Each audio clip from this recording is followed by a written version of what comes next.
کو سمجھائیں گے کہ اشارے کیا ہوتے ہیں, اور وہ توبہ تمہارے اشارے نہیں ویسے اشارے جو اشاروں کی زبان میں ہم بات کرتے ہیں اور کس طریقے سے یہ زبان آپ کے لیے فائدہ مند ہو سکتی ہے. تو پاکستان میں تقریباً 90 لاکھ سماعت اور بصارت سے محروم افراد جو ہیں وہ اشاروں کی زبان استعمال کرتے ہیں, اور آپ یہ سوچیں کہ اس کی لرننگ کتنی ضروری ہے. اور ویسے بھی اشارے ہماری روزمرہ معمول میں ہم کر ہی رہے ہوتے ہیں, سمجھا رہے ہوتے ہیں, دکھا رہے ہوتے ہیں, بتا رہے ہوتے ہیں کہ کس طریقے سے آپ نے چیزوں کو مینیج کرنا ہوتا ہے. ڈرائیونگ کرتے ہوئے بالخصوص ہمارے اشارے سب سے زیادہ استعمال ہو رہے ہوتے ہیں, اس کے علاوہ بھی ایک ہمارے معمول کا حصہ ہے.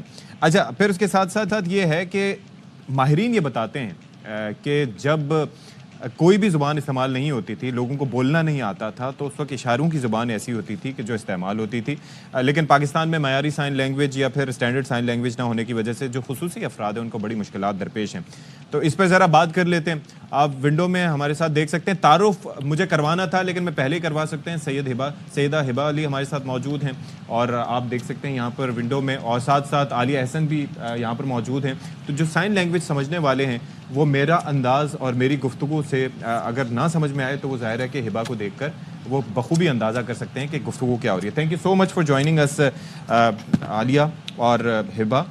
یہ ذرا بتائیے گا عالیہ کہ ہبہ تو ایکسپلین کر ہی رہی ہیں جو ہم کر رہے ہیں, لیکن پاکستان میں 90 لاکھ لوگ سائن لینگویج یوز کرتے ہیں, اور کیا پورے پاکستان میں ایک ہی معیاری لینگویج جو ہے وہ رائج ہے سائن لینگویج کی اگر بات کریں؟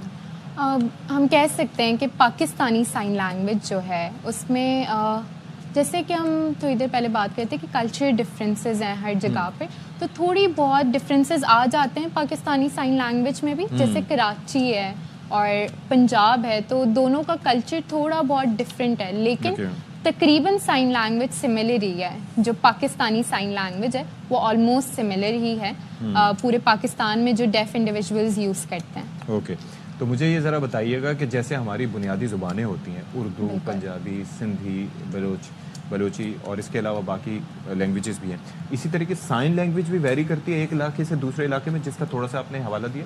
جی بالکل, بالکل مائنر ڈفرینسز ہم کہہ سکتے ہیں کہ بہت زیادہ نہیں, کیونکہ پاکستان میں تقریباً ہم سیم کلچرز ہی یوز کر رہے ہیں, لیکن تھوڑے بہت ڈفرینسز ہر کلچر میں بھی آ جاتے ہیں. تو اسی طرح ہماری سائن لینگویج میں بھی پروونس صوبوں سے ریلیٹڈ جب ہم بات کرتے ہیں تو بالکل مائنر ڈفرینسز آ جاتے ہیں, لیکن تقریباً جگہوں پہ سیم ورڈز بھی یوز ہو رہے ہوتے ہیں. اچھا, ویسے یہ ہے کہ ہبہ بھی بات کر سکتی ہیں, لیکن آپ یہ دیکھیے کہ اس کے ساتھ she is an expert in sign language. Hiba آپ سے بھی بات کرتے ہیں ہم تھوڑا سا, تاکہ مجھے یہ ذرا سمجھائیے گا کہ آپ کو یہ وقت کتنا لگا یہ سائن لینگویج سیکھنے میں اور اتنا ماسٹر کرنے میں اس کو؟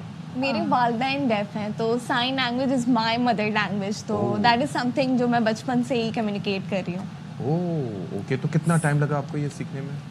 آئی تھنک بچپن سے ہی, جیسے آپ کی جو بھی مدر لینگویج ہے آپ ہمیشہ سے ہی اس میں کمیونیکیٹ کر رہے ہیں, تو لائک وائز میں ہمیشہ سے ہی اس میں کمیونیکیٹ کر رہی ہوں. تو اب تو نارملی بھی آپ اسی طریقے سے, اور سیکھنے کا طریقہ کار اس کا کیا ہوتا ہے؟ سیکھنے کا طریقہ کار دیکھیں, جب آپ کی فیملی میں آپ کے والدین, میرے دونوں والدین ڈیف ہیں, تو جب آپ کے والدین ڈیف ہوتے ہیں آپ روزمرہ ان سے اسی میں کمیونیکیٹ کر رہے ہوتے ہیں. بٹ آپ کو اتنا پروفیشنل لیول پہ سائن لینگویج کرنے کے لیے آپ کو ٹریننگس لینی پڑتی ہیں, لائک 2 months 3 months ٹریننگ, تو لائک پھر آپ اتنے پروفیشنل ہو جاتے ہیں. یعنی کہ اشارے سے اس وقت بھی بات ہو رہی ہوتی ہے لیکن ایکسپرٹیز بعد میں آتی ہیں. بالکل. اوکے. اچھا, اور آپ یہ دیکھیں کہ جس طریقے سے دنیا بھر میں ہم دیکھ رہے ہیں کہ دنیا بھر میں ظاہر ہے کہ لینگویجز ڈفرینٹ یوز کی جاتی ہیں, تو کیا انٹرنیشنل سائن لینگویج بھی کوئی ہے جو پاکستانی سائن لینگویج سے ہٹ کے؟ بالکل. سو جیسے ہم ڈفرینٹ کنٹریز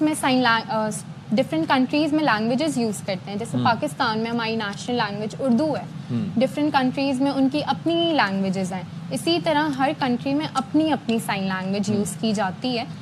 جیسے پاکستان میں ہم پاکستانی سائن لینگویج یوز کرتے ہیں, امریکن سائٹ پہ ASL American sign language use کی جاتی ہے. تو بیکاز کلچر ڈفرینٹ ہے, پاکستانی کلچر تھوڑا ڈفرینٹ ہے, امریکن کلچر تھوڑا ڈفرینٹ ہے, تو سائن لینگویجز ڈفرینٹ ہوتی ہیں. اینڈ آلسو آج ہم جو ہے انٹرنیشنل سائن لینگویج کا دن منا رہے ہیں, سیلیبریٹ کر رہے ہیں, جو کہ پورا انٹرنیشنلی سیلیبریٹ کیا جاتا ہے. اور اس دن کے لیے تھیم بھی پوری ڈیسائیڈ کی جاتی ہے. جو اس بار کی تھیم ہے جو انٹرنیشنلی سیلیبریٹ کی جا رہی ہے, that is sign up for the sign language rights. کہ جس طرح ہم نے پاکستان میں صرف اردو نہیں لیکن باقی بھی ہم نے لینگویجز کو نیشنالٹیز دی ہوئی ہیں, جیسے سندھی ہے, ہمارے پاس پنجابی ہے, تو کیوں نہ ہم سائن لینگویج کو بھی نیشنل لیول پر لے کر آئیں. جب ہم سائن لینگویج کو نیشنل لیول پر لے کر آئیں گے تو وہ اسکولز میں اس کی سبجیکٹس آنا شروع ہوں گے اور لوگ زیادہ سے زیادہ سائن لینگویج سیکھیں گے. اچھا, اس کے اندر ایک اور چیز بھی ہے کہ اب جیسے یہ سکھانا جہاں پر ضروری ہے انڈرسٹینڈ کروانے کے لیے, وہاں پر جو لوگ اسپیشلی ایبلڈ ہیں, ڈفرینٹلی ایبلڈ ہیں, ان کو اگر شروع سے کوئی تربیت نہیں دی گئی تو وہ تو یہ سمجھنا ان کے لیے خاصا دشوار ہوتا ہوگا. بالکل, کیونکہ ہمارے پاکستان میں ابھی اس کی اویئرنیس تھوڑی سی کم ہے. ابھی چینجز آنا بہت زیادہ سٹارٹ ہوئی ہیں لیکن اس لیول پر چینجز نہیں ہیں. جو ہمارے ڈیف انڈیویژولز ہیں یا ڈیف کمیونٹی ہے, اگر ان کی اسکولنگ نہیں ہو رہی ہے یا ان کی ایجوکیشن نہیں ہو رہی ہے تو پھر وہ ہوم سائنس بنانا شروع کر دیتے ہیں, اپنے پرسنل سائنس بنانا شروع کر دیتے ہیں, اور اس کے بعد وہ جو باہر کمیونٹی ہے ان سے وہ انگیج نہیں کر پاتے کیونکہ ان کے سائنس وہ ڈفرینٹ لینگویج یوز کر رہے ہیں اور جو فارملی یوز کی جا رہی ہے وہ تھوڑی سی ڈفرینٹ ہو جاتی ہے. اچھا عالیہ, ایک اور چیز مجھے یہ بتائیے کہ جب ہم پاکستان میں بات کرتے ہیں کہ جہاں پر ایجوکیشن کا بجٹ اور ہیلتھ کا بجٹ نہ ہونے کے برابر ہے, کم خرچ کیا جاتا ہے, وہاں پر آپ یہ دیکھیے گا کہ کس طریقے سے وہاں پر انویسٹ کرنے کی ضرورت ہے. کئی بچے جو ڈیف ہوتے ہوں گے وہ ایسے اسکولوں میں جاتے ہیں کہ جہاں پر ان کی انڈرسٹینڈنگ اس طرح سے نہیں ہو پاتی ہوگی, اور یہ ریئلائزیشن بھی کہ بچوں کو کسی اسپیشل اسکول میں بھیجنا ہے, اور وہ اسپیشل اسکول بھی ایسے ہوں کہ جہاں پر وہ افورڈیبل, کیونکہ that is also a problem کہ آپ ایکسپرٹس جو ہوں گے تو ان کے ظاہر کے ریکوائرمنٹس ہوں گے. تو کیا کوئی لوگ اس حوالے سے کام کر رہے ہیں کہ ان لوگوں کو ایجوکیٹ کیا جا سکے, ان کو سمجھایا جا سکے, کیونکہ اسی طریقے سے پھر ایک کلسٹر بنے گا. بالکل. سو ہم کنیکٹر کو یہاں پر ریپرزینٹ کر رہے ہیں, تو کنیکٹر میں ہم اس طرح سے کام کر رہے ہیں کہ جو ڈیف انڈیویژولز ہیں ان کے لیے سائن لینگویج انٹرپریٹرز, جیسے یہاں پر میرے ساتھ ہبا بیٹھی ہوئی ہیں, جو کہ اگر کوئی ڈیف پرسن اس چینل کو دیکھ رہا ہوگا تو وہ میری بات بہت آسانی سے سمجھ پا رہے ہوں گے. وہ اس وجہ سے کیونکہ میرے ساتھ ایک سائن لینگویج انٹرپریٹر ان کو سمجھانے کے لیے یہاں پر موجود ہیں, انہیں ان تک بات کمیونیکیٹ کرنے کے لیے موجود ہے. سو میرے بھی پیرنٹس ڈیف ہیں اور سائن لینگویج میری مدر ٹنگ ہے. جس طرح ہم نے اس لینگویج کو سیکھا نہیں ہے, یہ ہم میں انپٹ ہوا ہے. جیسے ہم بچپن میں سب کو سنتے ہیں, پھر اپنا پہلا ورڈ بولتے ہیں, گھر میں فیملی ہمیں ورڈ سکھاتی ہے, اور پھر ہم بڑے ہو کر وہی لینگویج ہم اسکول میں جا کر نہیں سیکھتے, وہ ہم گھر میں لوگوں سے سن کر سیکھتے ہیں. اچھا, تو ایسا ہو سکتا ہے کہ ہم ہبا سے بات کریں تو آپ انٹرپریٹ کریں. بالکل, ٹھیک ہے. اچھا جی ہبا, اب مجھے ذرا یہ بتائیے کہ آپ تو ظاہر ہے کہ بچپن سے اس چیز کو دیکھ رہی ہیں کہ آپ کے والدین جو ہیں وہ ڈیف تھے ہیں اور ان کے ساتھ آپ کو انٹریکٹ کرنا ہے, لیکن جو لوگ ظاہر ہے کہ خود اس چیز سے گزر رہے ہیں, یعنی کہ they can not speak, they can not listen, ان کے لیے اگر سیکھنے کا پروسیس ہو اور اب وہ شروع کریں تو وہ کتنا وقت ان کو لگ سکتا ہے؟ اچھا ٹھیک ہے, جیسے کہ عالیہ نے پہلے مینشن کیا, پاکستان میں بہت کم ایسے لوگ, بہت کم ایسے ڈیف انڈیویژولز ہوتے ہیں جو کہ سائن لینگویج جن کو نہیں آتی, ورنہ یہ کمیونٹی بہت زیادہ کنیکٹڈ ہوتی ہے.